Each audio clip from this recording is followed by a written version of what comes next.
നല്ല നമസ്കാരം.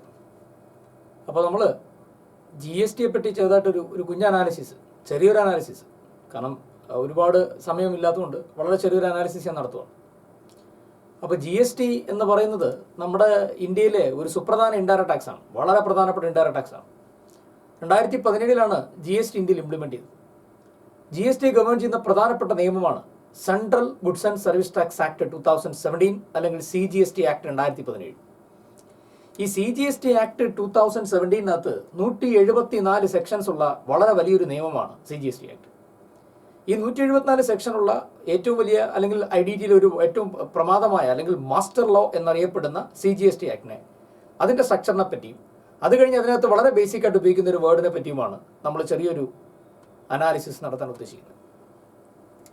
അപ്പോൾ ഇന്ത്യയിലെ മാസ്റ്റർ ലോ അല്ലെങ്കിൽ IDTയുടെ മാസ്റ്റർ ലോ ആയ GSTയുടെ മാസ്റ്റർ ലോ ആയ നമ്മുടെ GST സെൻട്രൽ GST ആക്ട് അല്ലെങ്കിൽ central goods and service tax act 2017 സെക്ഷൻ്റെ സ്ട്രക്ചറാണ്. ഏതൊരു നിയമത്തിൻ്റെയും സെക്ഷൻ 1 എന്ന് പറഞ്ഞാൽ ആ നിയമം എന്നാണ് നിലവിൽ വന്നത്, അതിൻ്റെ പേരെന്താണ്, അതിന് ഏത് മുതൽ ഏത് വരെ റേഞ്ച് ഉണ്ട് തുടങ്ങിയ കാര്യങ്ങളാണ്. CGST ആക്ടിൻ്റെ സെക്ഷൻ 1 അത് തന്നെയാണ് പറയുന്നത്. This act known as the central goods and service tax act 2017 and it extends to whole of India എന്നാണ്. ഇവിടെ ഇന്ത്യയുടെ ഡെഫിനിഷൻ നമ്മുടെ ഈ പറയുന്ന സെക്ഷൻ്റെ സെക്ഷൻ 2 സബ്സെക്ഷൻ 56 ഡിഫൈൻ ചെയ്തിട്ടുണ്ട്. Section 2 subsection 56 of the CGST ആക്ടിലെ ഇന്ത്യയുടെ ഡെഫിനിഷൻ എന്ന് പറഞ്ഞാൽ India means the territory of India as per article 1 of the Indian constitution. Indian ഭരണഘടനയുടെ 1ാമത്തെ ആർട്ടിക്കിളിൽ പറഞ്ഞിരിക്കുന്ന 29 സംസ്ഥാനങ്ങളുടെയും കേന്ദ്ര ഭരണ പ്രദേശങ്ങളുടെയും യൂണിയനാണ് ഇന്ത്യ. 2, ഇന്ത്യയുടെ territorial waters that is which may be extended to 12 nautical mile from the land mass of India. ഇന്ത്യയുടെ നമ്മുടെ land mass end ചെയ്യുന്ന സ്ഥലത്ത് നിന്ന് കടലിലേക്കുള്ള ഈ 12 നോട്ടിക്കൽ മൈൽ ദൂരം ഇന്ത്യയുടെ ടെറിട്ടോറിയൽ വാട്ടേഴ്സ്, അത് ഇന്ത്യയാണ്. പിന്നെ സെൻട്രൽ ഗവൺമെന്റ് നോട്ടിഫൈ ചെയ്യുന്ന continental shelf and exclusive economic zone of India which may be extended to 200 nautical mile from the land mass of India. നമ്മുടെ ഇന്ത്യയുടെ ലാൻഡ് എൻഡ് ചെയ്യുന്ന സ്ഥലത്ത് നിന്ന് സമുദ്രത്തിലേക്ക് 200 നോട്ടിക്കൽ മൈൽ ദൂരം വരെ വരുന്ന സ്ഥലങ്ങളിൽ പെട്രോളിയത്തിന്റെ നാച്ചുറൽ ഗ്യാസിന്റെ എക്സ്ട്രാക്ഷൻ നടക്കുന്നുണ്ട്. അതുമായി ബന്ധപ്പെട്ട ആക്ടിവിറ്റികളുടെ പുറത്ത് GST ലെവി ചെയ്യുന്നതിന് വേണ്ടി ആ പർട്ടിക്കുലർ ഏരിയയും കൂടെ ഗവൺമെന്റ് നോട്ടിഫൈ ചെയ്യും. എന്തെന്ന്? Exclusive economic zone and that is continental shelf എന്നും പറഞ്ഞ് നോട്ടിഫൈ ചെയ്യും.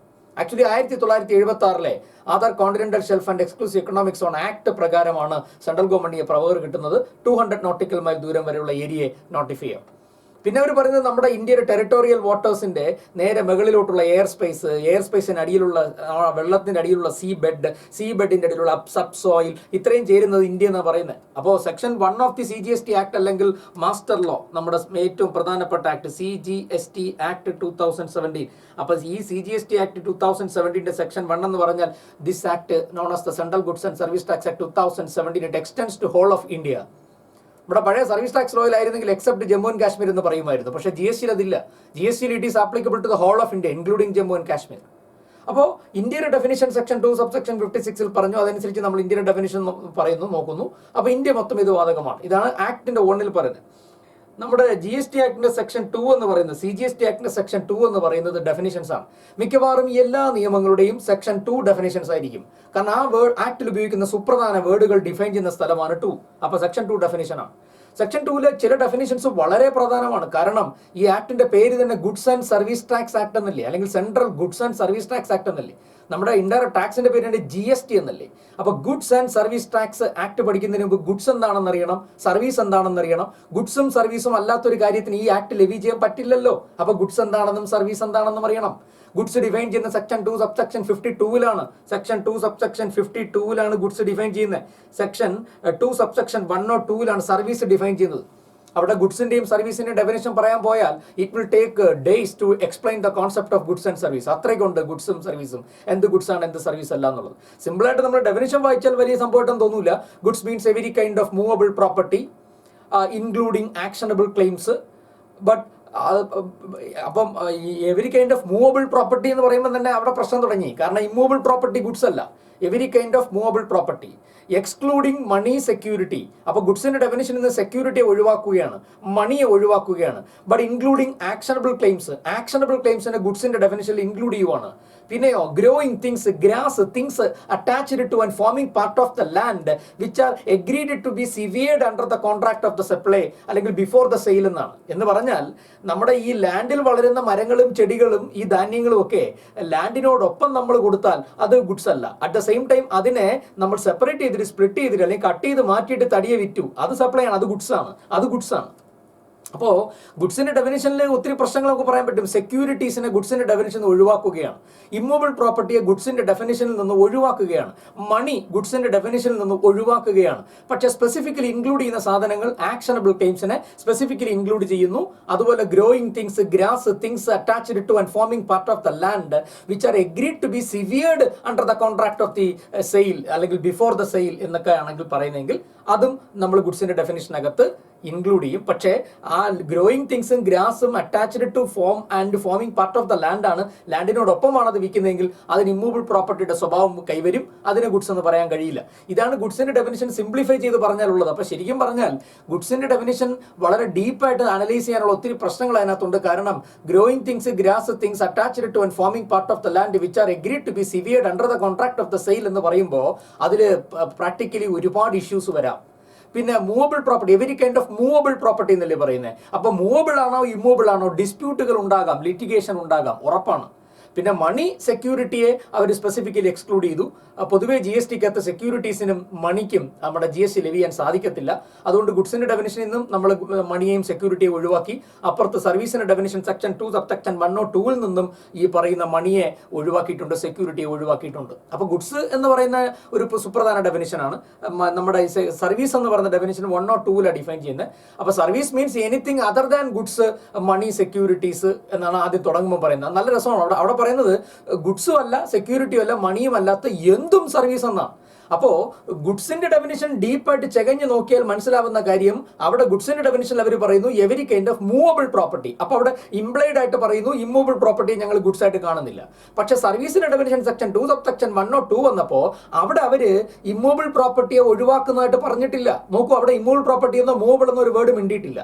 സെക്ഷൻ 2 സബ്സെക്ഷൻ 102 പറയുന്നത് service means anything other than goods, money, security, but conversion of currency from one form or manner into another form or currency for which a separate consideration is charged must be treated as a service, and the word service includes any facilitating or arranging a transaction in securities എന്നാണ് സർവീസിന്റെ ഡെഫിനിഷനിൽ പറയുന്നത്. അപ്പോൾ സർവീസിന്റെ definition വളരെ simple ആയിട്ട് പറഞ്ഞാൽ goods അല്ലാത്ത, മണി അല്ലാത്ത, security അല്ലാത്ത എന്തിനേയും സർവീസിന്റെ ഡെഫിനിഷനിൽ കൊണ്ടുവരാമെന്നാണ് സെക്ഷൻ 2 സബ്സെക്ഷൻ 102 പറയുന്നത്. അതും ഒത്തിരി ലിറ്റിഗേഷൻ ഉണ്ടാകുന്ന ഒരു വളരെ ഓപ്പൺ മാനറിൽ ഡിഫൈൻ ചെയ്തിരിക്കുന്ന ഒരു വേർഡാണ് സർവീസ്.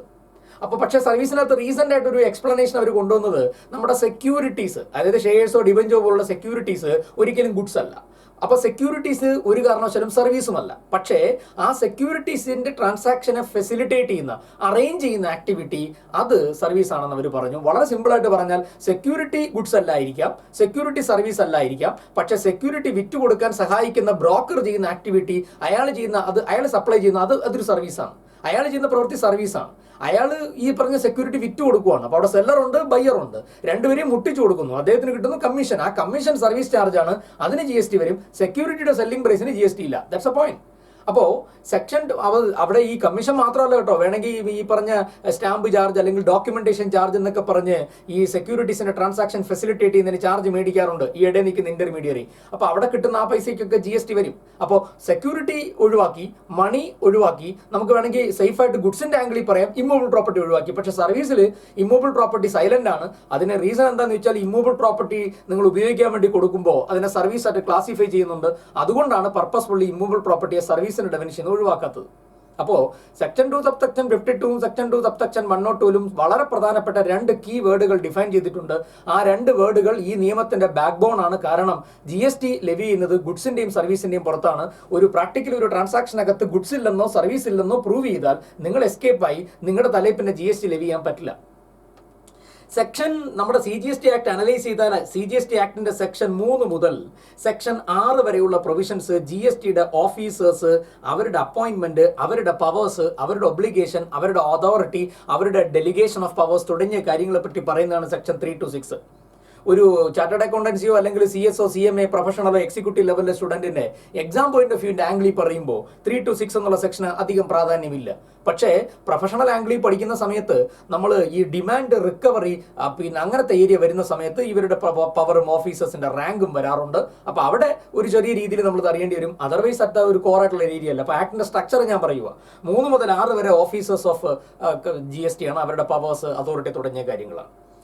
നമ്മുടെ GST ലോയുടെ സെക്ഷൻ 7 എന്ന് പറയുന്നത് വളരെ വളരെ പ്രധാനപ്പെട്ട കോർ ഏരിയ ആണ്. ഈ IDTയുടെ അല്ലെങ്കിൽ GSTയുടെ കോർ ഏരിയ ആണ് ഈ പറയുന്ന section 7. That is scope of supply. Scope of supply cope of supply അല്ല, സ്കോപ്പ് ഓഫ് സപ്ലൈ. അപ്പൊ ഈ സ്കോപ്പ് ഓഫ് സപ്ലൈ എന്ന് പറഞ്ഞാൽ സപ്ലൈ എന്നുള്ളതാണ് GSTയിലെ ടാക്സബിൾ ഈവന്റ്. പണ്ട് സെൻട്രൽ എക്സൈസ് ആയിരുന്നപ്പം പ്രൊഡക്ഷൻ ഓർ മാനുഫാക്ചർ ആയിരുന്നു ടാക്സബിൾ ഈവന്റ്. പണ്ട് വാറ്റ് ഉണ്ടായിരുന്നപ്പോൾ സെയിൽ ഓഫ് ഗുഡ്സ് ആയിരുന്നു അവിടുത്തെ ടാക്സബിൾ ഈവന്റ്.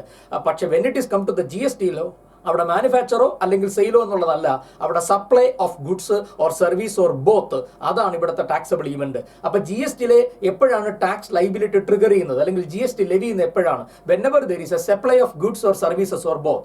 എന്താണ് സപ്ലൈ ഓഫ് ഗുഡ്സ്, എന്താണ് സർവീസ്? ഗുഡ്സും സർവീസും രണ്ട് സെക്ഷനിലായിട്ട് ഡിഫൈൻ ചെയ്തു. പക്ഷേ ആ സപ്ലൈ എന്ന് പറയുന്നത് എന്താണ്, അതിന്റെ സ്കോപ്പിനെ പറ്റി പറയുന്നതാണ് section 7, scope of supply. Section 8 എന്ന് പറഞ്ഞാൽ ഗുഡ്സും സർവീസും, അതിൽ തന്നെ പല ടൈപ്പ് ഓഫ് സപ്ലൈകളുണ്ട്. കാരണം എല്ലാ ഗുഡ്സിനും എല്ലാ സർവീസിന്റെയും സപ്ലൈക്ക് ഒരേ GST റേറ്റ് അല്ല, റേറ്റുകൾ ഡിഫറൻ്റ് ആണ്. അപ്പോൾ ഒരേ സമയം ഒന്നിലധികം ഗുഡ്സുകളോ ഒന്നിലധികം സർവീസുകളോ അല്ലെങ്കിൽ ഗുഡ്സും സർവീസും കൂടെ ഒക്കെ ചേർന്ന് ഒരു കോമ്പിനേഷൻ, ഒരു മിക്സ്ചർ എല്ലാം കൂടെ ചേർന്ന് ഒരു കോമ്പിനേഷൻ, ഒരു ബണ്ടിൽ ആയിട്ട് നിങ്ങൾ സപ്ലൈ ചെയ്യുമ്പോൾ അതിനെ നമ്മൾ എങ്ങനെ ക്ലാസിഫൈ ചെയ്യും? കാരണം അതിനകത്ത് 5% GST ഉള്ള ഗുഡ്സ് ഉണ്ടാവാം ആ ട്രാൻസാക്ഷനകത്ത്, അല്ലെങ്കിൽ ആ ഒരു ബണ്ടിലിനകത്ത് ചിലപ്പോൾ എക്സംപ്റ്റ് ചെയ്യുന്ന സപ്ലൈ ഉണ്ടാവാം, അതുപോലെ ഗുഡ്സ് ഉണ്ടാവാം, സർവീസ് ഉണ്ടാവാം. അപ്പോൾ പല തരത്തിലെ സാധനങ്ങൾ ചേർന്നിരിക്കുമ്പോഴേ അതിനെ നമ്മൾ എങ്ങനെ ക്ലാസിഫൈ ചെയ്യും? അതിനെ സെക്ഷൻ 8 ആണ്. അപ്പോൾ അതിനകത്ത് മെയിനായിട്ട് ഡീൽ ചെയ്യുന്നത് tax treatment of composite or mixed supply. അപ്പോൾ കോമ്പോസിറ്റോ മിക്സഡ് സപ്ലൈയോ എന്ന് പറയുന്ന ആ കോൺസെപ്റ്റിനെ പറ്റിയാണ് 8 പറയുന്നത്. വളരെ ഡെപ്ത് ആയിട്ട് നമ്മൾ പ്രൊഫഷണൽ ലെവലിൽ പഠിക്കേണ്ടി വരും. പിന്നെ സെക്ഷൻ 9 എന്ന് പറയുമ്പം ലെവിയാണ്. ലെവി എന്ന് പറഞ്ഞാൽ GST ലെവി ചെയ്യുന്നത് എപ്പോ അല്ലെങ്കിൽ എന്തിന്റെ പുറത്താണ് ലെവി ചെയ്യുന്നത്? സപ്ലൈയുടെ പുറത്താണ്. ഓക്കെ, അതിന്റെ ബാക്കി റിലേറ്റഡ് കാര്യങ്ങളെ പറ്റി പറയുന്നതാണ് സെക്ഷൻ 9.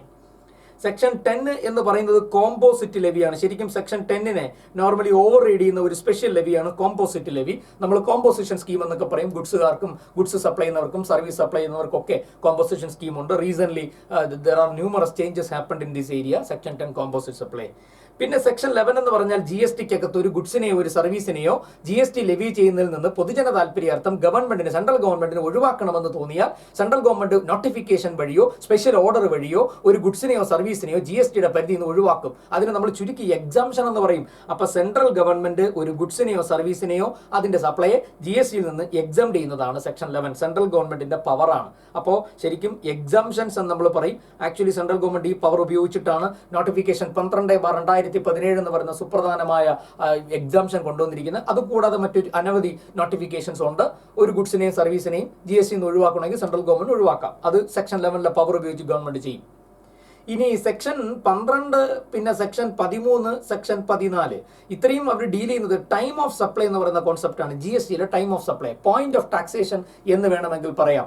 ഏത് മൊമെന്റിലാണ്, അതായത് ഒരു ട്രാൻസാക്ഷന്റെ ഏത് സ്റ്റേജിലാണ് GST ലെവി ചെയ്യുന്നത്, ആ ടൈമിംഗ് ആണ് ശരിക്കും ടൈം ഓഫ് സപ്ലൈ എന്ന് പറയുന്നത്.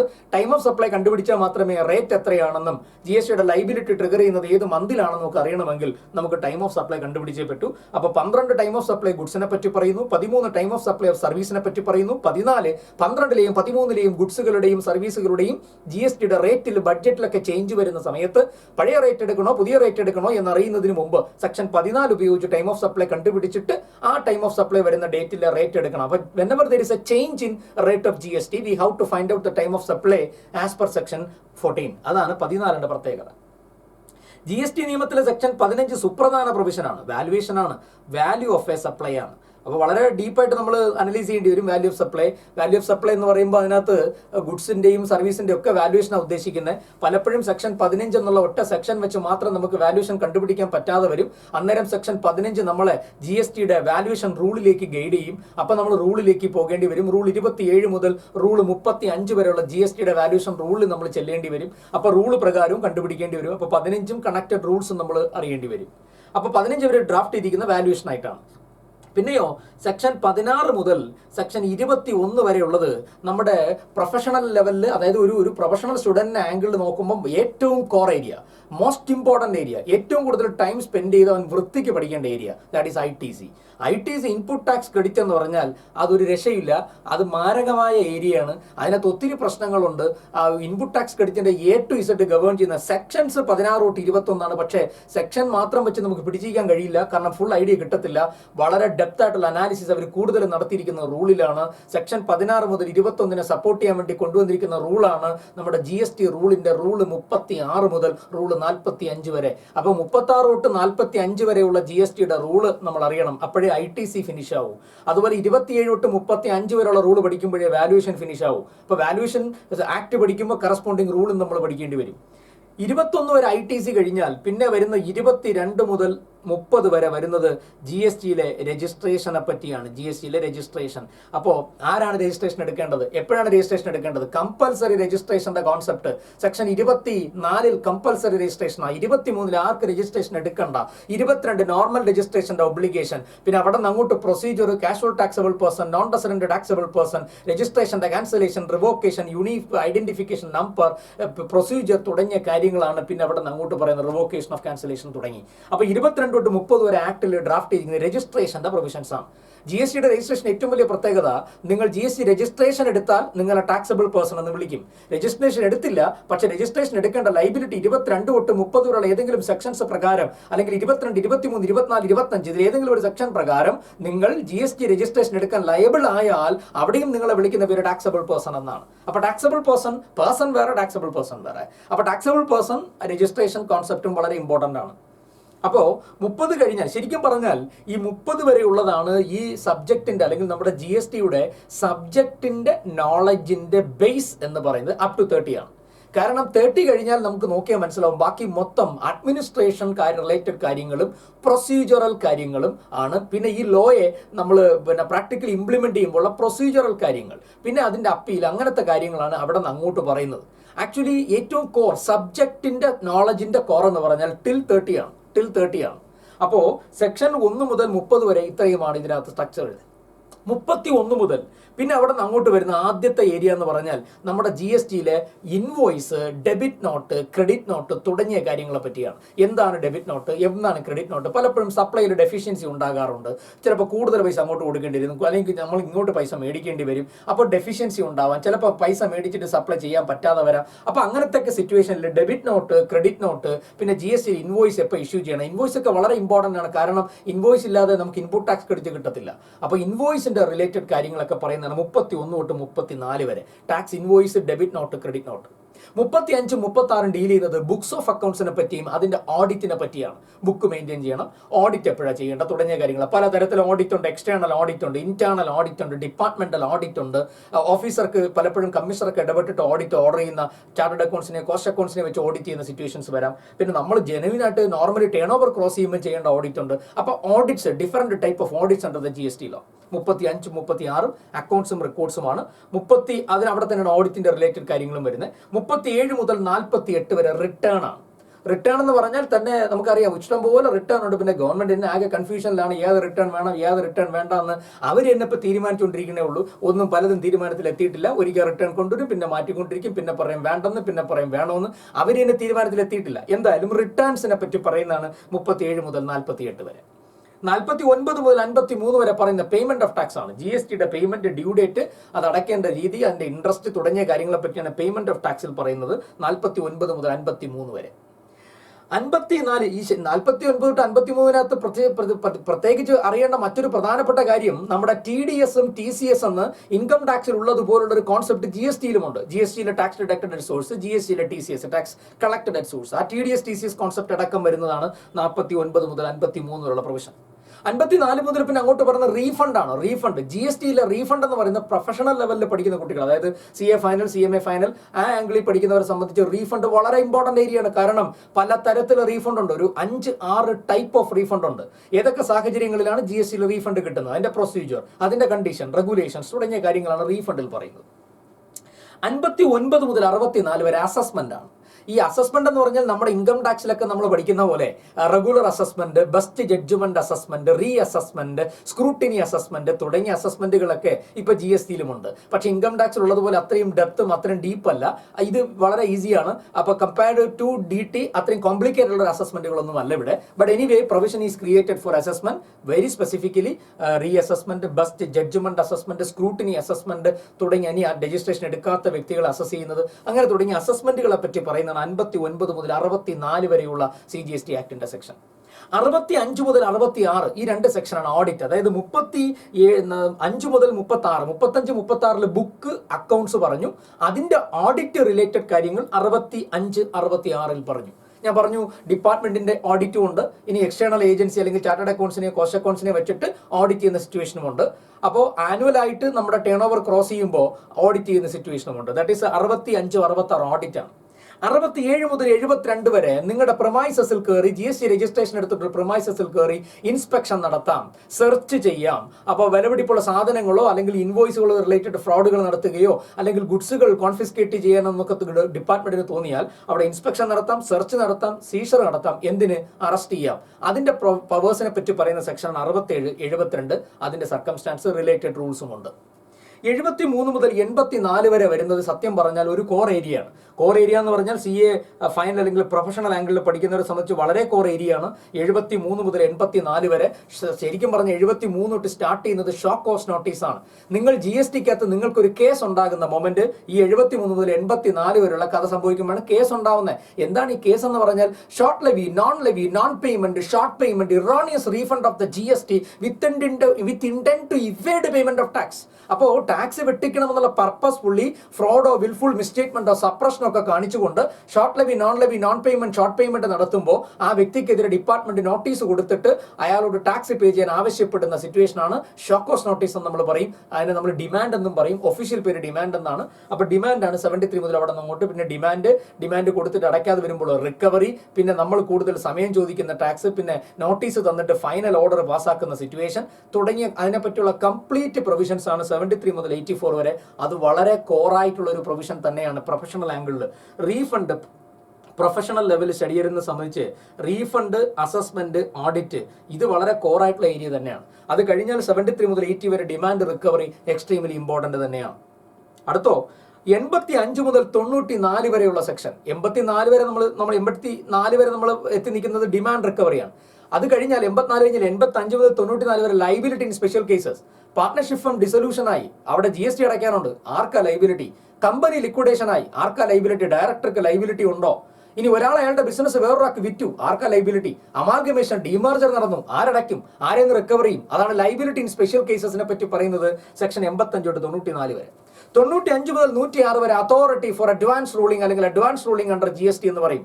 അഡ്വാൻസ് റൂളിംഗ് അണ്ടർ GST എന്ന് പറഞ്ഞാൽ GSTക്കകത്ത് പല സാഹചര്യങ്ങളിലും ഒരു വ്യക്തിയെ സംബന്ധിച്ച് പ്രൊവിഷൻസിൽ ക്ലാരിറ്റി ഉണ്ടാവില്ല, അവന് സംശയം ഉണ്ടാവും. എസ്പെഷ്യലി നോൺ റെസിഡൻസ് ഒക്കെ ആണെങ്കിൽ ഉറപ്പായിട്ട് സംശയം ഉണ്ടാവും. എനിക്ക് ക്രെഡിറ്റ് കിട്ടുമോ? എനിക്ക് വാല്യൂഷൻ കണ്ടുപിടിക്കാൻ പറ്റുന്നില്ല, ക്ലാസിഫിക്കേഷൻ ഞാൻ എങ്ങനെ ക്ലാസിഫൈ ചെയ്യണം? 100 കണക്കിന് സംശയങ്ങൾ വരാം.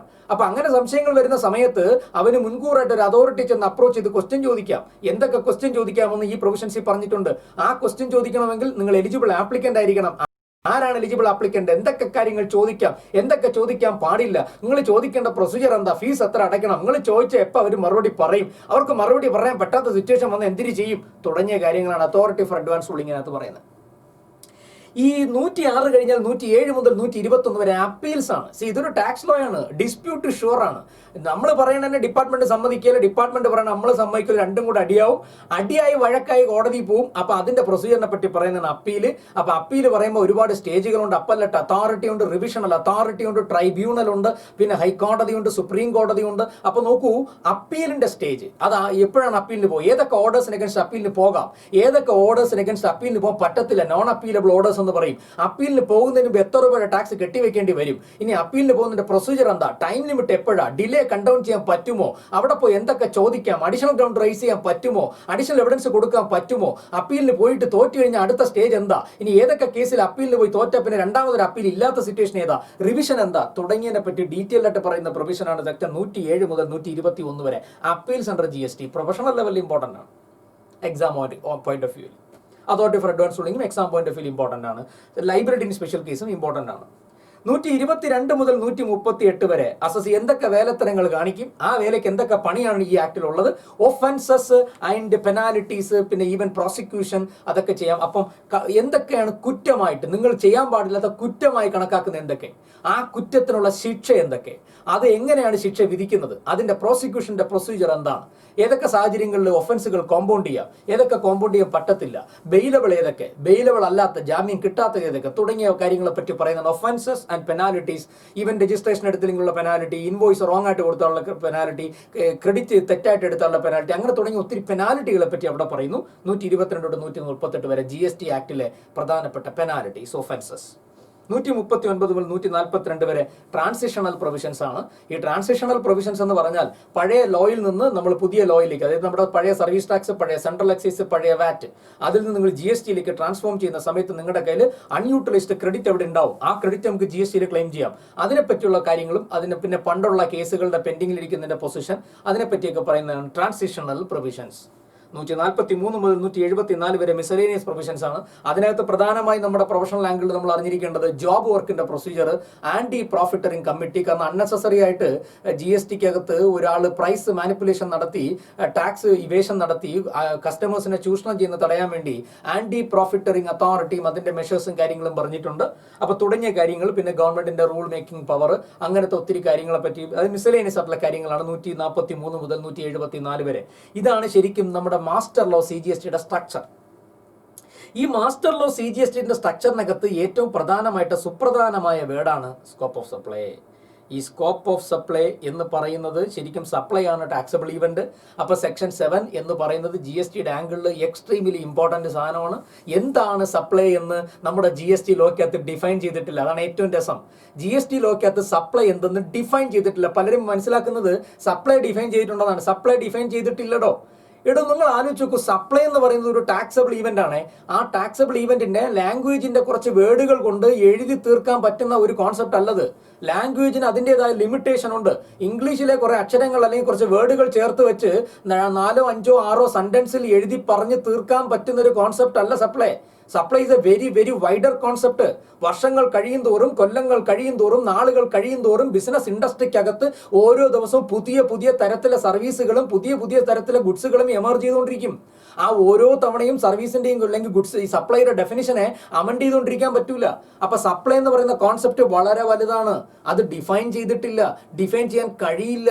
ലാംഗ്വേജിന് ലിമിറ്റേഷൻ ഉണ്ട്. അപ്പൊ അതൊരു ഓപ്പൺ വേർഡ് ആയിട്ട് അങ്ങ് നിർത്തിയിരിക്കുകയാണ് അവര്. പർപ്പസ്ഫുള്ളി ലെജിസ്ലേറ്റർ ആക്ടിൽ സപ്ലൈ ഡിഫൈൻ ചെയ്തില്ല. സാറേ പിന്നെ 7 എന്തുവാ? 7 സപ്ലൈ ഡിഫൈൻ ചെയ്തിരിക്കല്ലോ ചെയ്യുന്നത്. പിന്നെയോ സപ്ലൈയുടെ ഒരു വ്യാപ്തിയെ പറ്റി അവർ പറയുന്നു. ആ വ്യാപ്തി ഫൈനൽ അല്ല. ഫൈനൽ അല്ല മീൻസ് അത് എക്സോസ്റ്റീവ് ആയിട്ടുള്ള ഒരു വ്യാപ്തി, സ്കോപ്പ് അല്ല അവർ പറയുന്നത്. കാരണം അങ്ങനെ പറയാൻ കാരണം നമ്മൾ നോക്കൂ, section 7 scope of supply start ചെയ്യുന്നതിന് എങ്ങനെയെന്ന് അറിയോ? ദ വേർഡ് സപ്ലൈ ഇൻക്ലൂഡ്സ് എന്നാണ്. ഈ സപ്ലൈ അല്ലെങ്കിൽ സ്കോപ്പ് ഓഫ് സപ്ലൈ അല്ലെങ്കിൽ സപ്ലൈ ഇൻക്ലൂഡ്സ് എന്നാണ്. ഹെഡിങ്ങിൽ പറയുന്നത് സ്കോപ്പ് ഓഫ് സപ്ലൈ, താഴെ പറയുന്നത് സപ്ലൈ ഇൻക്ലൂഡ്സ് എന്ന്. അപ്പോൾ ഇൻക്ലൂസീവ് മാനറിൽ സ്കോപ്പാണ് പറഞ്ഞിരിക്കുന്നത്. അപ്പൊ ഡിഫൈൻ ചെയ്തിട്ടില്ല, സ്കോപ്പ് പറഞ്ഞിട്ടുണ്ട്, അതും ഇൻക്ലൂസീവ് മാനറില്ല. അപ്പൊ സത്യം പറഞ്ഞ സെക്ഷൻ 7 നമ്മൾ ഈ സ്കോപ്പ് ഇപ്പൊ പറയുമ്പോൾ തന്നെ അല്ലെങ്കിൽ നമ്മൾ നോക്കുമ്പോൾ തന്നെ സെക്ഷൻ 7 പറഞ്ഞിരിക്കുന്ന സ്കോപ്പ് തന്നെ ഓൾറെഡി ഭയങ്കര വൈഡറാണ്. പക്ഷെ ആ സ്കോപ്പ് തന്നെ ഫൈനൽ അല്ലെന്ന്. Because supply includes. So that's a very important concept you to remember. Supply define ചെയ്തിട്ടില്ല, പക്ഷെ സപ്ലൈയുടെ വ്യാപ്തി, സപ്ലൈയുടെ പരിധി, സപ്ലൈയുടെ റേഞ്ച്, അതിനെപ്പറ്റി ഒന്ന് ചെറുതായിട്ട് പറഞ്ഞിട്ടുണ്ട് സെക്ഷൻ 7. ആ ചെറുതായിട്ട് പറഞ്ഞത് തന്നെ വലുതാ. അപ്പൊ അത് ഒരു ക്ലോസ്ലി മാനറിലുള്ള ഒരു ഡെഫിനിഷൻ അല്ല, അല്ലെങ്കിൽ ക്ലോസ്ലി മാനറിൽ ഒരു സ്കോപ്പ് അല്ല പറഞ്ഞത്. ഡെഫിനിഷൻ എന്തായാലും ഇല്ല, സ്കോപ്പ് തന്നെ പറഞ്ഞിരിക്കുന്നത് ഒരു ഇൻക്ലൂസീവ് ടൈപ്പ് ഓഫ് മാനറിലാണ്. സെക്ഷൻ 7 എന്ന് പറയുന്നതിന് മൊത്തത്തിൽ സെക്ഷൻ 7 സബ്സെക്ഷൻ 1 ഉണ്ട്, 7 സബ്സെക്ഷൻ 1A ഉണ്ട്, 7 സബ്സെക്ഷൻ 2 ഉണ്ട്, 7 സബ്സെക്ഷൻ 3 ഉണ്ട്. ഇതിൽ section 7 subsection 1A, 1B, 1C, 7 1A, 1B, 1Cയിലാണ് ശരിക്കും സപ്ലൈയുടെ ഏറ്റവും പ്രധാനപ്പെട്ട അർത്ഥം പറഞ്ഞിരിക്കുന്നത്. സെക്ഷൻ 7 സബ്സെക്ഷൻ 1Aയിലൊന്ന്, പിന്നെ 1Bയിലുണ്ട്, പിന്നെ 1Cയിലുണ്ട്. എക്സാക്ട്ലി പറഞ്ഞ 7(1)A ആണ് ഏറ്റവും പ്രധാനപ്പെട്ട സ്കോപ്പ്. ആ 7(1)Aയിൽ പറയുന്ന സ്കോപ്പിന്റെ ചില എക്സെപ്ഷൻസ് ആണ് 7(1)Bയിലും 7(1)Cയിലും പറഞ്ഞിരിക്കുന്നത്. ശരിക്കും സെക്ഷൻ 7 സബ്സെക്ഷൻ 2 ഉണ്ട്. അതിനിടയ്ക്ക് 7 സബ്സെക്ഷൻ 1A ഉണ്ട്. ഈ 7 സബ്സെക്ഷൻ 1A എന്ന് പറഞ്ഞാൽ ആക്ച്വലി ഈ 7 സബ്സെക്ഷൻ 1Aയിലോ 1Bയിലോ 1Cയിലോ, അതായത് ആദ്യത്തെ 3 സബ് ക്ലോസിൽ സപ്ലൈ ആയിട്ട് വന്നു. പക്ഷെ അതിനകത്ത് അണ്ടർലൈൻ ചെയ്തിരിക്കുന്ന സബ്ജക്ട് മാറ്റർ ഗുഡ്സ് ആണോ സർവീസ് ആണോ എന്ന് സംശയം വന്നു. അപ്പോൾ ജി എസ് ടിക്കകത്ത് പറയുമ്പോൾ യൂണിഫൈഡ് ലോ എന്ന് പറഞ്ഞാലും അങ്ങനല്ല.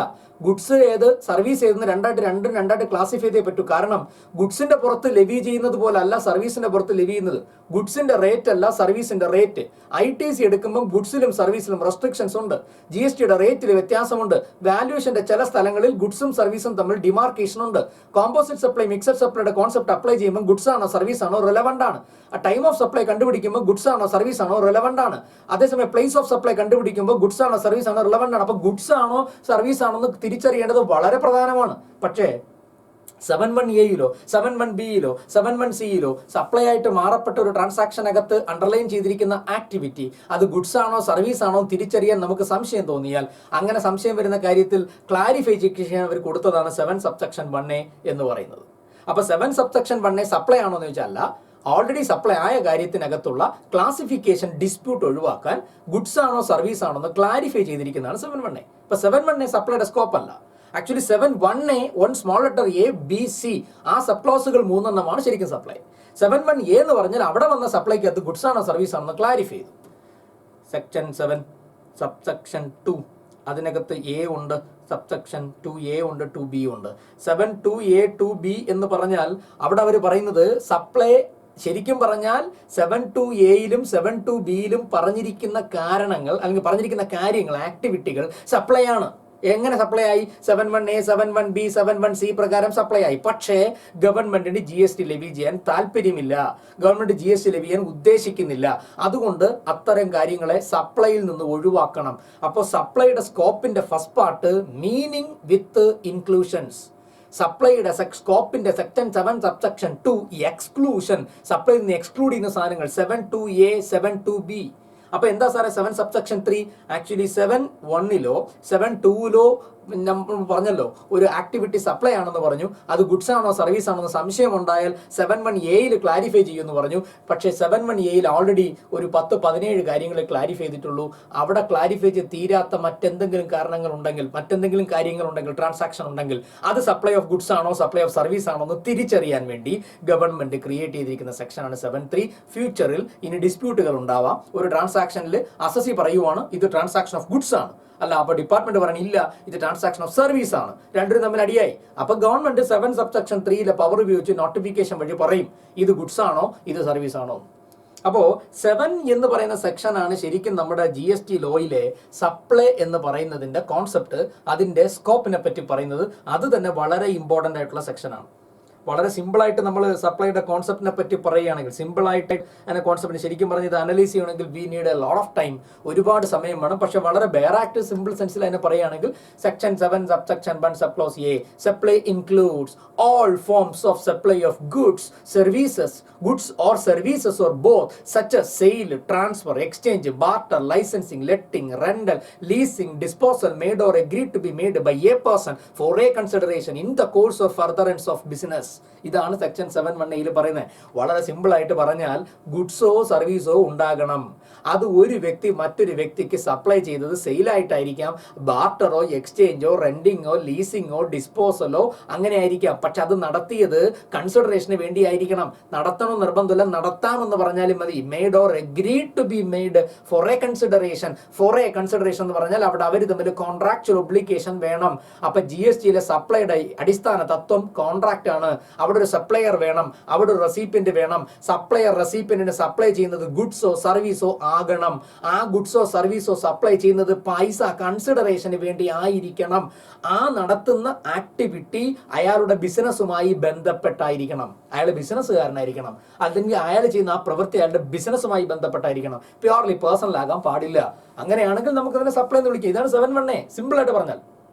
ഞാനൊരു ഡീപ്പ് അനാലിസിസിലേക്ക് പോകുന്നില്ല, സിമ്പിൾ ആയിട്ട് പറയുക. Section 7 subsection 1 sub clause A എന്താണെന്ന് വെച്ചാൽ supply includes all forms of supply. ആ ഡെഫിനിഷൻ തന്നെ കണ്ടാൽ ചിരി വരും കേട്ടോ. സ്കോപ്പ് എന്താണ്? സെക്ഷൻ 7 ഹെഡിങ് എന്താണ്? Scope of supply. ശരി, എന്നിട്ട് 7.1A എന്താ പറയുന്നത്? Supply includes all forms of supply. സപ്ലൈക്കകത്ത് സപ്ലൈ, അതാണ് ഏറ്റവും കോമഡി എന്ന് പറയുന്നത്. അതാണ് ഞാൻ പറഞ്ഞത്, സപ്ലൈ ഡിഫൈൻ ചെയ്തിട്ടില്ല, സ്കോപ്പാണ് പറഞ്ഞിരിക്കുന്നത്. അപ്പോൾ supply includes all forms of supply of goods or services or both, such as sale, transfer, barter, exchange, letting, leasing, rental, disposal, made or agreed to be made by a person for a consideration. ഓരോ വേർഡും പ്രശ്നമാണ്. by a person for a consideration in the course or furtherance of business, goods or services or both. അപ്പോൾ ഇതാണ് അതിൻ്റെ 7.1a പറയുന്നത്. 7.1b പറയുന്നത് importation of services, import of services whether or not in the course or furtherance of business for a consideration. Consideration കൊടുത്തുകൊണ്ട് service import ചെയ്തു, പക്ഷേ അത് ബിസിനസ്സുമായി ബന്ധപ്പെട്ടല്ല എങ്കിൽ ആ ഇമ്പോർട്ട് ഓഫ് സർവീസ് ബിസിനസ്സുമായി ബന്ധപ്പെട്ടല്ലെങ്കിൽ പോലും അതിനെ സപ്ലൈ ആയിട്ട് ട്രീറ്റ് ചെയ്യും. ശരിക്കും 7.1a എക്സെപ്ഷൻ ആണ് 7.1b. കാരണം 7.1a സപ്ലൈ ആവണമെങ്കിൽ ഗുഡ്സോ സർവീസോ ഉണ്ടായിരിക്കണം, കൺസിഡറേഷൻ ഉണ്ടായിരിക്കണം, ബിസിനസ്സുമായി ബന്ധപ്പെട്ടായിരിക്കണം. 3 കാര്യങ്ങൾ. അതിൽ ബിസിനസ്സുമായി ബന്ധപ്പെട്ടിരിക്കണം എന്നുള്ള കാര്യം മിസ്സിംഗ് ആകുമ്പോഴാണ് 7.1b വരുന്നത്. പക്ഷേ സർവീസ് ആയിരിക്കണം, ഇമ്പോർട്ട് ആയിരിക്കണം. സർവീസ് ഇമ്പോർട്ട് ചെയ്തു, കൺസിഡറേഷൻ കൊടുത്തു, പക്ഷേ ബിസിനസ്സിന് വേണ്ടി അല്ല, പക്ഷേ അത് സപ്ലൈ ആയിട്ട് മാറും 7.1b. 7.1c പറയുന്നത് activities mentioned in schedule 1 shall be treated as a supply even though there is no consideration. Consideration ഇല്ലെങ്കിലും സപ്ലൈ ആകുന്ന സിറ്റുവേഷൻ ആണ് 7.1c പറയുന്ന, അതായത് ഷെഡ്യൂൾ 1, നമ്മുടെ CGST ആക്ടിന്റെ ഷെഡ്യൂൾ 1 പറഞ്ഞിരിക്കുന്ന കാര്യങ്ങൾ. അതിനകത്തൊരു 4 കാര്യങ്ങൾ പറഞ്ഞിട്ടുണ്ട്. ആ 4 കാര്യങ്ങൾ അല്ലെങ്കിൽ ആ 4 ട്രാൻസാക്ഷനകത്ത് കൺസിഡറേഷൻ മിസ്സിംഗ് ആണ്. പക്ഷേ ബിസിനസ്സുമായി ബന്ധപ്പെട്ടാണ്, ഗുഡ്സ് ആണ്, സർവീസ് ആണ് എങ്കിൽ അതിനെ ഉറപ്പായിട്ട് സപ്ലൈ ആയിട്ട് ട്രീറ്റ് ചെയ്യുന്നതാണ് 7 സബ്സെക്ഷൻ 1 സബ് ക്ലോസ് C എന്ന് പറയുന്നത്. അപ്പോൾ 7.1cയും 7.1bയും സത്യം പറഞ്ഞ 7.1aയുടെ എക്സെപ്ഷൻസ് ആണ്. കാരണം 7.1a പ്രകാരം സപ്ലൈയുടെ ജനറൽ ഡെഫിനിഷൻ അനുസരിച്ച് അല്ലെങ്കിൽ ജനറൽ സ്കോപ്പ് അനുസരിച്ച് സപ്ലൈ എന്ന് പറയണമെങ്കിൽ ഗുഡ്സോ സർവീസോ വേണം, കൺസിഡറേഷൻ വേണം, ഫർദറൻസ് ഓഫ് ബിസിനസ് വേണം. ബട്ട് 7.1bയിൽ ഫർദറൻസ് ഓഫ് ബിസിനസ് മിസ്സിംഗ് ആയി, സർവീസ് ആണ്, ഇമ്പോർട്ട് ആണ്, കൺസിഡറേഷൻ ഉണ്ട്. 7.1cയിൽ കൺസിഡറേഷൻ മിസ്സിംഗ് ആയി, മറ്റു രണ്ടും പ്രസന്റ് ആണ്, ഗുഡ്സോ സർവീസോ ആണ്, ഫർദറൻസ് ഓഫ് ബിസിനസ് ആണ്, പക്ഷേ കൺസിഡറേഷൻ മിസ്സിംഗ് ആണ്. അന്നേരം അത് നേരെ ഷെഡ്യൂൾ 1 പോകും. അപ്പോൾ ഷെഡ്യൂൾ 1 റീഡ് വിത്ത് 7.1c സപ്ലൈ ആണ്. 7.1b import of service whether or not for the purpose of business but for a consideration is a supply ആണ്. 7.1a general definition of supply. Supply includes all forms of supply goods or services for a consideration in the course of furtherance of business and the form of transaction may be sale, transfer, exchange, barter, licensing, letting, renting, leasing, disposal, made or agreed to be made by a person for a consideration in the course or furtherance of business. That is section 7.1a. അപ്പോൾ 7.1a, 7.1b, 7.1c. അല്ലെ 7.1c എന്ന് പറഞ്ഞാൽ നമ്മുടെ schedule 1 ആണ്. Schedule 1 4 കാര്യങ്ങളാണ് പറയുന്നത്. അതിനകത്ത് മെയിനായിട്ട് പറയുന്നത് ഷെഡ്യൂൾ 1 പറയുന്നത്, ഒന്ന്, permanent transfer or disposal of business assets where ITC has been claimed. Input tax credit എടുത്ത ബിസിനസ് അസറ്റിനെ പിന്നീട് നിങ്ങൾ വിറ്റാൽ അല്ലെങ്കിൽ പിന്നീട് നിങ്ങൾ അത് വേറെ ആർക്കെങ്കിലും കൊടുത്താൽ അവിടെ കൺസിഡറേഷൻ ഇല്ലെങ്കിൽ പോലും അതിനെ സപ്ലൈ ആയിട്ട് ട്രീറ്റ് ചെയ്യുമെന്ന് പറയുന്നതാണ് 7.1cയിലെ ഷെഡ്യൂൾ 1. അപ്പോൾ ഷെഡ്യൂൾ 1 പറഞ്ഞിരിക്കുന്ന permanent transfer or disposal of business assets where input tax credit has been claimed എന്നാണ്. അവിടെ രണ്ടാമത് പറഞ്ഞിരിക്കുന്നത് ഷെഡ്യൂൾ 1 രണ്ടാമത്തെ ട്രാൻസാക്ഷൻ കൺസിഡറേഷൻ ഇല്ലെങ്കിലും സപ്ലൈ ആയിട്ട് ട്രീറ്റ് ചെയ്യുന്നത് supply of goods or services between distinct persons or related persons in the course of furtherance of business എന്നാണ്. Supply between distinct persons and related persons in the course of furtherance of business. അവിടെ മൂന്നാമത് പറഞ്ഞിരിക്കുന്ന supply of goods by principal to his agent where the agent undertake to supply such goods on behalf of the principal or where the supply of goods by agent to principal where the principal undertake to receive such goods on behalf of, അല്ലെങ്കിൽ agent undertake to receive such goods on behalf of the principal. അപ്പോൾ principal supply, നമ്മുടെ principal agent, agent principal, അതാണ് മൂന്നാമത്തെ. രണ്ടാമത്തത് relatives, distinct persons തമ്മിലുള്ള ബിസിനസ്സുമായി ബന്ധപ്പെട്ട്, പക്ഷേ consideration ഇല്ല. ആദ്യത്തെ പറഞ്ഞിരിക്കുന്നതെന്ന് വെച്ച് കഴിഞ്ഞാൽ ബിസിനസ്സിനകത്ത് നിങ്ങൾ മേടിച്ചപ്പോൾ ഇൻപുട്ട് ടാക്സ് ക്രെഡിറ്റ് എടുത്ത ഒരു അസറ്റിനെ പിന്നെ നിങ്ങൾ ആർക്കെങ്കിലും ഫ്രീ ആയിട്ട് കൊടുത്താൽ പോലും അത് സപ്ലൈ ആണ്. പക്ഷേ അവിടെ കൺസിഡറേഷൻ മേടിച്ചിട്ട് കൊടുത്താൽ ഉറപ്പായിട്ട് സപ്ലൈ ആയി, മെനങ്ങാന്നേ സപ്ലൈ ആയി. അത് 7.1a പോകും, ബിക്കോസ് കൺസിഡറേഷൻ ഉണ്ട്. പക്ഷേ കൺസിഡറേഷൻ ഇല്ല, ക്രെഡിറ്റ് എടുത്ത അസറ്റാ, ഫ്രീ ആയിട്ട് കൊടുത്തു, സപ്ലൈ ആവും. ദാറ്റ് ഈസ് ഷെഡ്യൂൾ 1 ഒന്നാമത്തെ ഐറ്റം. രണ്ടാമത്തെ item supply of goods or services between distinct persons or related persons in the course of the business. മൂന്നാമത്തത് supply of goods by principal to agent where the agent undertake to supply such goods on behalf of the principal. പ്രിൻസിപ്പലിന് വേണ്ടി agent goods supply ചെയ്യുന്നു. അവിടെ agent ആദ്യം consideration കിട്ടുന്നില്ല, അല്ലെങ്കിൽ കസ്റ്റമറിൽ നിന്ന് consideration നേരിട്ട് ഏജന്റ് അല്ല വാങ്ങുന്നത്. ദെൻ രണ്ടാമത് തിരിച്ച് ഏജന്റ് പ്രിൻസിപ്പലിന് വേണ്ടി ഗുഡ്സ് പർച്ചേസ് ചെയ്യും. അപ്പോൾ അവിടെ agent undertake to receive such goods on behalf of the principal. Then നാലാമതോ ഷെഡ്യൂൾ 1 പറഞ്ഞത് എന്തുവാ? That is import of services from establishment located outside India or from related persons. ഒരു വ്യക്തിയുടെ തന്നെ റിലേറ്റഡ് ആയിട്ടുള്ള എസ്റ്റാബ്ലിഷ്മെന്റ് വിദേശ രാജ്യത്തുണ്ട്. ബോംബെയിലെ ഒരു യൂണിറ്റ്, അവരുടെ ഹെഡ് ഓഫീസ് ദുബായിലാണ്. ദുബായിലെ ഹെഡ് ഓഫീസിൽ നിന്ന് ബോംബെയിലെ ഒരു വ്യക്തി സർവീസ് ഇമ്പോർട്ട് ചെയ്തു. അവിടെ ആ സർവീസ് ഇമ്പോർട്ട് ചെയ്തത് അവരുടെ തന്നെ ഹെഡ് ഓഫീസിൽ നിന്നാണ്. അപ്പോൾ അത് റിലേറ്റഡ് പാർട്ടിയാണ്. Establishment of that same person located in a foreign കൺട്രിയാണ്. ഇമ്പോർട്ട് ഓഫ് സർവീസ് ആണ്, അല്ലെങ്കിൽ റിലേറ്റീവിന്റെ കയ്യിൽ നിന്ന് ഇമ്പോർട്ട് ചെയ്തു. അവിടെ റിലേറ്റീവിന്റെ ഡെഫിനിഷൻ ഡീപ്പായിട്ട് പഠിക്കേണ്ടി വരും. കാരണം പലപ്പോഴും നമ്മൾ കാണുന്ന പോലെ അല്ല റിലേറ്റീവ് ഡെഫിനിഷൻ, അതിനകത്ത് ഒത്തിരി ക്രിട്ടിക്കൽ ഇഷ്യൂസ് ഉണ്ട്. അപ്പോൾ റിലേറ്റീവിന്റെ ഡെഫിനിഷൻ നമ്മൾ അറിയേണ്ടി വരും. രണ്ടാമത് എസ്റ്റാബ്ലിഷ്മെന്റ് ഔട്ട്സൈഡ് ഇന്ത്യ എന്ന് പറഞ്ഞ എന്താ? വിദേശ രാജ്യത്തുള്ള ഒരു യൂണിറ്റിന് ഇന്ത്യക്കകത്തുള്ള GST രജിസ്ട്രേഷൻ ഉണ്ടാവില്ലല്ലോ. GST രജിസ്ട്രേഷൻ ഉണ്ടായിരുന്നെങ്കിൽ രജിസ്റ്റേർഡ് പേഴ്സൺ എന്ന് പറഞ്ഞാൽ മതിയായിരുന്നു. ഇതിപ്പോൾ രജിസ്റ്റേർഡ് പേഴ്സൺ അല്ല അപ്പുറത്തുള്ളത്. അതുകൊണ്ടാണ് എസ്റ്റാബ്ലിഷ്മെന്റ് എന്ന വേർഡ് ഉപയോഗിച്ചത്. ഇന്ത്യക്ക് അകത്തുള്ള വ്യക്തി രജിസ്റ്റേർഡ് ആവണമെന്നുണ്ടോ? ഇല്ല. By a person from an establishment located outside India or from related party ആ സർവീസ് ഇമ്പോർട്ട് ചെയ്തു, എന്നിട്ടോ അതിന് കൺസിഡറേഷൻ കൊടുത്തില്ല, അത് ബിസിനസ്സിനുമായി ബന്ധപ്പെട്ടാണോ? ആണ് എങ്കിൽ അത് സപ്ലൈ ആണ്. അവിടെ കൺസിഡറേഷൻ ഇല്ലെങ്കിൽ സപ്ലൈ ആണ്. അപ്പോൾ importation of services by a person from his related persons or from his establishment located outside India in the course of furtherance of business ആണ് 4ാമത്തെ ഷെഡ്യൂൾ 1 പറയുന്ന ഐറ്റം. അപ്പൊ ഷെഡ്യൂൾ 1 4 കാര്യങ്ങളാണ് പറയുന്നത്. ഷെഡ്യൂൾ 1 പ്രത്യേകം എന്താ? സെക്ഷൻ 7 സബ്സെക്ഷൻ 1 സബ് C പ്രകാരം consideration ഇല്ല എങ്കിലും ഷെഡ്യൂൾ 1 പറഞ്ഞിരിക്കുന്ന ആക്ടിവിറ്റികൾ നിങ്ങൾ സപ്ലൈ ആയിട്ട് ട്രീറ്റ് ചെയ്യണം. ഇനി സെക്ഷൻ 7 സബ്സെക്ഷൻ 1 പറയുന്നത് എന്തോ? 7 ക്യാപ് നമ്മുടെ main point 7 subsection 1 sub close എയിൽ എന്താ പറയുന്നത്? അപ്പൊ അവിടെ 7(1)(a) പറയുന്നത് 7(1) small letter A, small letter B, small letter C, അതിൽ ഏതിലെങ്കിലും സപ്ലൈ ആയി മാറിയ ഒരു ട്രാൻസാക്ഷൻ അത് സപ്ലൈ ഓഫ് ഗുഡ്സ് ആണോ അത് സപ്ലൈ ഓഫ് സർവീസ് ആണോ എന്ന് കൺഫ്യൂഷൻ വന്നാൽ അതിനെ ക്ലാരിഫൈ ചെയ്യാൻ വേണ്ടി ക്രിയേറ്റ് ചെയ്താണ് ഷെഡ്യൂൾ 2. ഷെഡ്യൂൾ 2 കുറെ ക്ലാരിഫിക്കേഷൻ ഓൾറെഡി ചെയ്തിട്ടുണ്ട്. ടൈറ്റിലും ഗുഡ്സിന്റെ ടൈറ്റിലുമായി ബന്ധപ്പെട്ട വിഷയങ്ങൾ അവിടെ കൈകാര്യം ചെയ്യുന്നുണ്ട്. അത് ഗുഡ്സ് ആണോ സർവീസ് ആണോ എന്ന് പറയുന്നുണ്ട്. ലാൻഡിനെയും ബിൽഡിങ്ങിനെയും വാടകയ്ക്ക് കൊടുക്കുന്നതിനെ പറ്റി സർവീസ് ആണെന്ന് അവിടെ പറഞ്ഞിട്ടുണ്ട്. പിന്നെ ജോബ് വർക്ക് ചെയ്യുന്നത് any treatment or process carried out on another person's goods is a service എന്ന് അവിടെ പറയുന്നത്. ജോബ് വർക്ക് സർവീസ് ആയിട്ട് ക്ലാസിഫൈ ചെയ്യുന്നു. ബിസിനസിന്റെ അസറ്റുകൾ പേഴ്സണൽ പർപ്പസിന് എംപ്ലോയീസിനോ അല്ലെങ്കിൽ ഡയറക്ടേഴ്സിന് ഉപയോഗിക്കാൻ വേണ്ടി കൊടുക്കുന്ന സർവീസ് ആണെന്ന് പറയുന്നു. ബിസിനസ് അസറ്റ് ഡിസ്പോസ് ചെയ്യുന്നത് സപ്ലൈ ഓഫ് ഗുഡ്സ് ആണെന്ന് പറയുന്നു. ഇനി എന്നേക്കുമായി ബിസിനസ് അടച്ചുപൂട്ടുന്ന സമയത്ത് ആ ബിസിനസ്സിലിരിക്കുന്ന അസറ്റുകളും സ്റ്റോക്കുകളും സപ്ലൈ ഓഫ് ഗുഡ്സ് ആണെന്ന് പറയുന്നു. അത് കഴിഞ്ഞാൽ ഒരു 5-6 ആക്ടിവിറ്റി അവരുടെ സർവീസ് ആണെന്ന് ആൾവേസ് സർവീസ് ആണ് എന്ന് ഡിഫൈൻ ചെയ്തു. Renting of immovable property, construction service, intellectual property related service, information technology software related കാര്യങ്ങൾ, right to use of goods transfer, tolerating an act, refrain from an act or situation തുടങ്ങിയ കാര്യങ്ങൾ. അങ്ങനെ ഒരുപിടി കാര്യങ്ങൾ സർവീസിനകത്ത് list ചെയ്തു. അത് കഴിഞ്ഞാൽ അവർ പറഞ്ഞു കോമ്പോസിറ്റ് സപ്ലൈ. കോമ്പോസിറ്റ് സപ്ലൈ എന്ന് പറഞ്ഞാൽ ഗുഡ്സും സർവീസും കൂടെ ചേർന്നിരിക്കുന്നതാണ്. ഭയങ്കര കൺഫ്യൂഷനാണ്. അതിനെ അവർ സർവീസ് ആയിട്ട് ക്ലാസിഫൈ ചെയ്തു. ഒന്ന് വെസ്റ്റ് കോൺട്രാക്ട്, മറ്റൊന്ന് റെസ്റ്റോറന്റ് അല്ലെങ്കിൽ supply of food or drinks as part of A service. അപ്പോൾ റെസ്റ്റോറന്റ് ഔട്ട്ഡോർ കാറ്ററിംഗിനെ സർവീസ് ആണെന്ന് പ്രഖ്യാപിച്ചു. വെസ്റ്റ് കോൺട്രാക്ട് സർവീസിനെ സർവീസ് ആണെന്ന് പ്രഖ്യാപിച്ചു. ഏറ്റവും ലാസ്റ്റിൽ അവസാനം അവർ ചെയ്തിരിക്കുന്നത് നമ്മുടെ അൺഇൻകോർപ്പറേറ്റഡ് അസോസിയേഷൻ അല്ലെങ്കിൽ ക്ലബ്ബുകൾ അവരുടെ മെമ്പേഴ്സിന് ഗുഡ്സ് സപ്ലൈ, അതായത് ഫുഡ് ഐറ്റംസ് ഒക്കെ സപ്ലൈ ചെയ്താൽ, ഗുഡ്സ് സപ്ലൈ ചെയ്താൽ അതിനെ സപ്ലൈ ഓഫ് ഗുഡ്സ് ആയിട്ട് ട്രീറ്റ് ചെയ്യണം. കാരണം GST ലോയിൽ അൺഇൻകോർപ്പറേറ്റഡ് അസോസിയേഷൻ സെപ്പറേറ്റ് പേഴ്സൺ ആണ്, അതിനകത്തുള്ള മെമ്പർ സെപ്പറേറ്റ് പേഴ്സൺ ആണ്. ആക്ച്വലി അൺഇൻകോർപ്പറേറ്റഡ് അസോസിയേഷൻ അത്രയും മെമ്പേഴ്സ് ചേരുമ്പോഴാണ് ഉണ്ടാവുന്നത്. പക്ഷേ മെമ്പേഴ്സിനെയും അൺഇൻകോർപ്പറേറ്റഡ് അസോസിയേഷനെയും അല്ലെങ്കിൽ ക്ലബിനെയും അതിന്റെ മെമ്പേഴ്സിനെയും രണ്ടായിട്ട് കണ്ടു. രണ്ടും 2 പേഴ്സൺ ആണ്. അതുകൊണ്ട് അവർ തമ്മിലുള്ള ഇടപാടുകൾക്ക് GST കൊടുക്കേണ്ടി വരും. അത് സപ്ലൈ ആയിട്ട് മാറും. അപ്പോൾ ഇതാണ് സെക്ഷൻ 7 സബ്സെക്ഷൻ 1 പറഞ്ഞിരിക്കുന്നത്. Main point 1A 7(1)(a). ഇനി 7 സബ്സെക്ഷൻ 2A 2B എന്തുവാ? GSTക്കകത്തുനിന്ന് ഒഴിവാക്കുന്ന കാര്യങ്ങളാണ്. 7 സബ്സെക്ഷൻ 2 സബ് ക്ലോസ് എയിൽ എന്താ പറയുന്നത്? 7(2)(a) പറയുന്നത് activity specified in schedule 3 neither A supply of goods nor A supply of service. Neither nor ഉപയോഗിച്ചിരിക്കുന്നത് എന്ന് വെച്ചാൽ നെഗറ്റീവ് പറയുന്നത്. നെഗറ്റീവ് ലിസ്റ്റ് ആണ്. ഷെഡ്യൂൾ 3 പറഞ്ഞിരിക്കുന്ന കാര്യങ്ങൾ സപ്ലൈ അല്ല. ഷെഡ്യൂൾ 3 കുറെ കാര്യങ്ങൾ പറഞ്ഞിട്ടുണ്ട് കേട്ടോ. അതിനകത്ത് പറഞ്ഞിരിക്കുന്നത് നമ്മുടെ എംപ്ലോയി എംപ്ലോയർക്ക് by reason of or in relation to his employment, employer employer relationship, salary ശമ്പളമാണ് കിട്ടുന്നത്. അതൊരു സപ്ലൈ ഓഫ് സർവീസ് ആയിട്ട് കണക്കാൻ കഴിയില്ല. അതുകൊണ്ട് അതിന് GST ഇല്ല, അല്ലെങ്കിൽ അത് സപ്ലൈ അല്ല, സപ്ലൈയേ അല്ല. അപ്പൊ 7നെ എടുത്ത് കളയുക. 7ന് കളഞ്ഞാൽ പിന്നെ 9ൽ വരികയല്ല. എന്താ 9 ലെവിയാ? 9ൽ ലെവി വരണമെങ്കിൽ 7ൽ സപ്ലൈ ആവണം. സപ്ലൈ ആവണമെങ്കിൽ ഗുഡ്സും സർവീസും വേണം. ഇനി ബാക്കി പറഞ്ഞ കാര്യങ്ങൾ വേണം.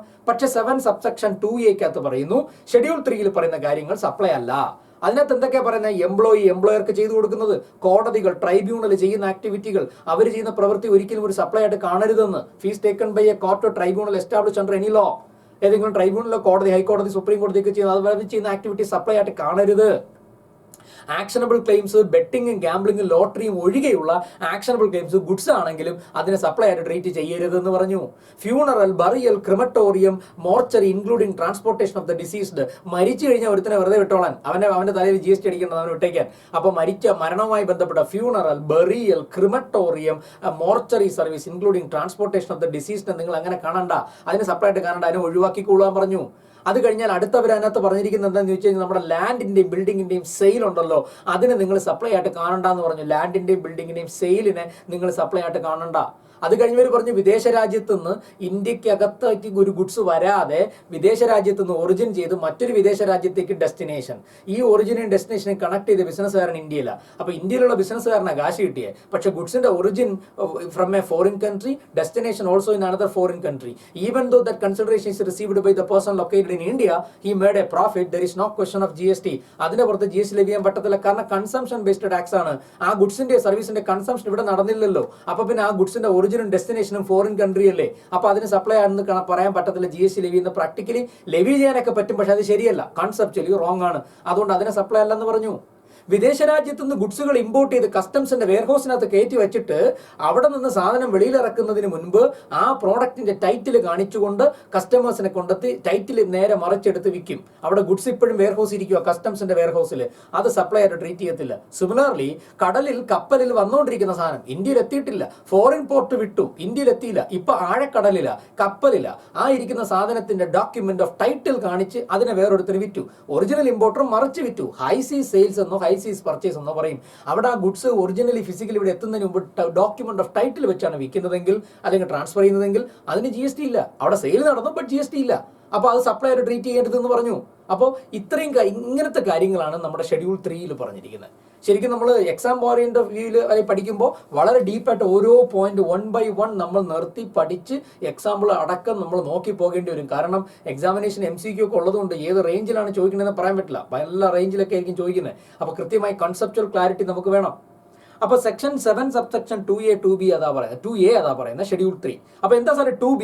സെൻട്രൽ ഗവൺമെന്റോ സ്റ്റേറ്റ് ഗവൺമെന്റോ പബ്ലിക് അതോറിറ്റിയോ അല്ലെങ്കിൽ സെൻട്രൽ ഗവൺമെന്റോ സ്റ്റേറ്റ് ഗവൺമെന്റോ യൂണിയൻ ടെറിട്ടറിയോ ഒരു പബ്ലിക് അതോറിറ്റി, പൊതുജനങ്ങൾക്ക് വേണ്ടിയുള്ള ഒരു പബ്ലിക് അതോറിറ്റി എന്നുള്ള നിലയിൽ അവർ ചെയ്തു കൊടുക്കുന്ന കുറെ ആക്ടിവിറ്റീസും ഫംഗ്ഷൻസും സെൻട്രൽ ഗവൺമെന്റ് നോട്ടിഫൈ ചെയ്യും. ആ നോട്ടിഫൈ ചെയ്യുന്ന പറഞ്ഞിരിക്കുന്ന കാര്യങ്ങൾ, ആ നോട്ടിഫിക്കേഷനിൽ പറഞ്ഞിരിക്കുന്ന കാര്യങ്ങൾ ഒരു സെൻട്രൽ ഗവൺമെന്റോ സ്റ്റേറ്റ് ഗവൺമെന്റോ യൂണിയൻ ടെറിട്ടറിയോ ലോക്കൽ അതോറിറ്റിയോ ഒരു പബ്ലിക് അതോറിറ്റി എന്നുള്ള നിലയിൽ ചെയ്തു കൊടുത്താൽ ആ പറയുന്ന ആക്ടിവിറ്റികൾ സപ്ലൈ ആയിട്ട് ട്രീറ്റ് ചെയ്യേണ്ട. അവിടെ കൺസിഡറേഷൻ മേടിക്കുന്നുണ്ടാവാം, പക്ഷെ എന്നാൽ പോലും അതിനെ സപ്ലൈ ആയിട്ട് ട്രീറ്റ് ചെയ്യരുത്.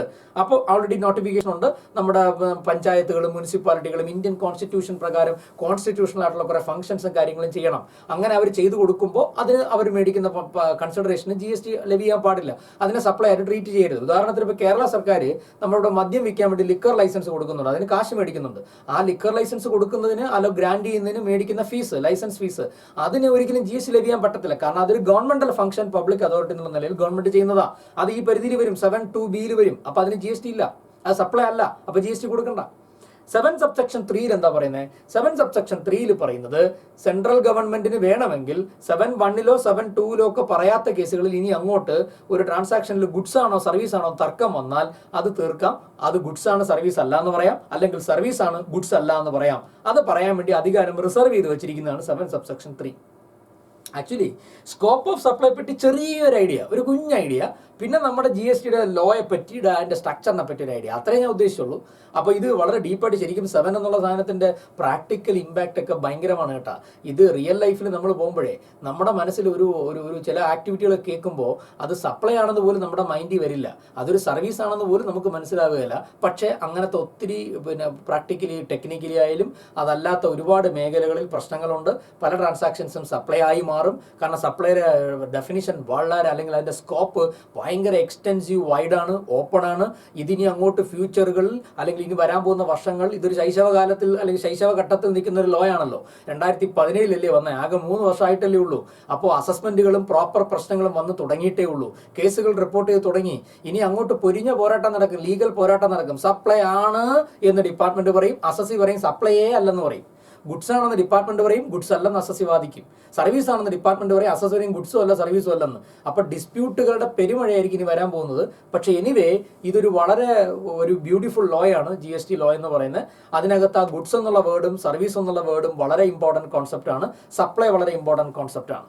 അപ്പോൾ അത് കഴിഞ്ഞാൽ ഈ 7 പ്രകാരം സപ്ലൈ ആണെങ്കിൽ മാത്രം നമ്മൾ 9 ചെന്നിട്ട് ലെവി ചെയ്യണോ ഇല്ലേ നോക്കിയാൽ മതി. ഒരു ആക്ടിവിറ്റി സപ്ലൈ അല്ലെങ്കിൽ പിന്നെ വെറുതെ 9 ചെന്ന് ലെവി ചെയ്യേണ്ടതിനെ പറ്റി ആലോചിക്കേണ്ട. ലെവി ഒന്നും വരുന്നില്ലെങ്കിൽ പിന്നെ അവിടെ വാല്യൂഷനെ പറ്റിയോ ITC തുടങ്ങിയ പ്രശ്നങ്ങളൊന്നും ഉദിക്കുന്നില്ലല്ലോ. അപ്പോൾ ആദ്യം നോക്കേണ്ടത് ഇതൊന്നുമല്ല. ഫസ്റ്റ് നോക്കേണ്ടത് നിങ്ങൾ നടത്തുന്ന ആക്ടിവിറ്റിക്കകത്തുള്ള സാധനം ഗുഡ്സ് ആണോ സർവീസ് ആണോ. അത് ഗുഡ്സും അല്ല സർവീസും അല്ലെങ്കിൽ പിന്നെ അങ്ങോട്ട് മുമ്പോട്ട് പോകേണ്ട കാര്യമില്ല. ഇനി ഗുഡ്സ് ആണ് സർവീസ് ആണ് എന്നുണ്ടെങ്കിൽ സപ്ലൈയുടെ ഡെഫിനേഷൻ സാറ്റിസ്ഫൈ ചെയ്തോ, അല്ലെങ്കിൽ സപ്ലൈയുടെ സ്കോപ്പ് സാറ്റിസ്ഫൈ ചെയ്തോ. ഓക്കെ, സപ്ലൈ ആയി കഴിഞ്ഞാൽ പിന്നെ അടുത്ത് നിങ്ങൾ നോക്കേണ്ടത് സപ്ലൈക്ക് അകത്ത് തന്നെ നമ്മൾ നോക്കിയല്ലോ ഷെഡ്യൂൾ 3 വല്ലതും വരുന്നുണ്ടോ, എങ്കിൽ പിന്നെ മുമ്പോട്ട് കാല് വയ്ക്കേണ്ട. ഇനി അതല്ല ഷെഡ്യൂൾ 3 വരുന്നില്ല, സപ്ലൈ ആണ്. ഓക്കെ, സപ്ലൈ ആണെങ്കിൽ അടുത്ത് നോക്കേണ്ടത് നിങ്ങൾ ടാക്സബിൾ പേഴ്സൺ ആണോ, അതായത് രജിസ്ട്രേഷൻ എടുക്കാൻ ലൈബിലിറ്റി ഉണ്ടോ, അല്ലെങ്കിൽ രജിസ്ട്രേഷൻ എടുത്തോ. അപ്പോൾ ടാക്സബിൾ പേഴ്സൺ ആണ്. ഓക്കെ, ടാക്സബിൾ പേഴ്സൺ ആണെങ്കിൽ തന്നെ ഇനി അടുത്ത് നോക്കേണ്ടത്, ഇതിനിടയ്ക്ക് നമ്മൾ നോക്കേണ്ടത് നിങ്ങൾ ചെയ്യുന്ന ഈ സപ്ലൈ നോട്ടിഫിക്കേഷൻ 12/2017 പ്രകാരം എക്സംപ്റ്റഡ് ആണോ. 12/2017 അല്ലെങ്കിൽ സിമിലർ നോട്ടിഫിക്കേഷൻ വഴി പ്രകാരം എക്സംപ്റ്റ് ആണെങ്കിൽ പിന്നെ നിങ്ങൾ GST കൊടുക്കണ്ടല്ലോ, കാരണം എനിവേ ഇറ്റ് ഈസ് എക്സംപ്റ്റഡ്. അപ്പോൾ നമ്മൾ ഓരോ സ്റ്റെപ്പ് ബൈ സ്റ്റെപ്പ് അനലൈസ് ചെയ്ത് ഫൈനലിയാണ് നമ്മൾ ടാക്സബിലിറ്റിയിൽ എത്തുന്നത്. ടാക്സ് ലൈബിലിറ്റി ഉണ്ടെന്ന് കണ്ടാൽ പിന്നെ അടുത്ത നമ്മുടെ പ്രശ്നങ്ങൾ എന്ന് വെച്ചാൽ ഇതിന്റെ വാല്യുവേഷൻ, അതിന്റെ റേറ്റ്, അതിന്റെ പേയ്മെന്റ്, പിന്നെ ആരടയ്ക്കണം. കാരണം പല തരത്തിലെ ലെവി ഉണ്ട്. ഫോർവേഡ് ചാർജ് ലെവി ഉണ്ട്, റിവേഴ്സ് ചാർജ് ലെവി ഉണ്ട്, ആ മെത്തേഡിൽ ലെവി ചെയ്യുന്നുണ്ട്, അല്ലെങ്കിൽ കളക്ട് ചെയ്യുന്ന മെത്തേഡ് ഉണ്ട്, ഇലക്ട്രോണിക് കൊമേഴ്സ് ഓപ്പറേറ്ററിലും പുറത്ത് ലെവി ചെയ്യുന്നത്. അപ്പോൾ 3 ടൈപ്പ് ഓഫ് ലെവി ഉണ്ട്. അപ്പോൾ സെക്ഷൻ 9 തുടങ്ങിയ കാര്യങ്ങൾ അങ്ങനെയാണ്. അപ്പോൾ ജസ്റ്റ് ഒരു കുഞ്ഞൊരു ഐഡിയ എന്താണ് ഈ GST ലോ ആക്ടിനെ പറ്റി ഞാൻ പറഞ്ഞതേ ഉള്ളൂ. അല്ലാണ്ട് GST എന്താണെന്നൊക്കെ പറയാൻ പോയി കഴിഞ്ഞാൽ കുറേ കാര്യങ്ങളുണ്ട്. അതിൻ്റെ ഇൻട്രൊഡക്ഷനും പഴയ ലോയെ നമ്മൾ സബ്സ്യൂം ചെയ്തൊക്കെ കുറേ കാര്യങ്ങൾ പറയേണ്ടി വരും. ബട്ട് എനിവേ ആ GST മാസ്റ്റർ ലോ CGST ഒരു പ്രൊഫഷണൽ ലെവലിൽ നമ്മൾ അപ്രോച്ച് ചെയ്യുമ്പോൾ ലോ എന്താണെന്ന് അറിയണം. ആ ആക്ടിൽ എത്ര സെക്ഷൻ ഉണ്ട്, അതിൽ എത്ര ഷെഡ്യൂൾസ് ഉണ്ട്, 3 ഷെഡ്യൂളാണ്, ഷെഡ്യൂൾ 1, ഷെഡ്യൂൾ 2, ഷെഡ്യൂൾ 3. പിന്നെ ആ ഷെഡ്യൂൾസ് എന്താണ്, ഈ 174 സെക്ഷനകത്തുള്ള അനാട്ടമി, അതിൻ്റെ സ്ട്രക്ചർ എങ്ങനെയാണ്, ആ കാര്യങ്ങൾ എപ്പോഴും നമ്മൾ അറിഞ്ഞിരിക്കണം. ഓക്കെ, അപ്പോൾ ഇതിൻ്റെ ബാക്കിയായിട്ട് നമ്മൾ GST സീരീസിൽ ഇനി അങ്ങോട്ട് ഇടയ്ക്കിടയ്ക്ക് നമുക്ക് ഇതുപോലെ കാണാം. നല്ല നമസ്കാരം.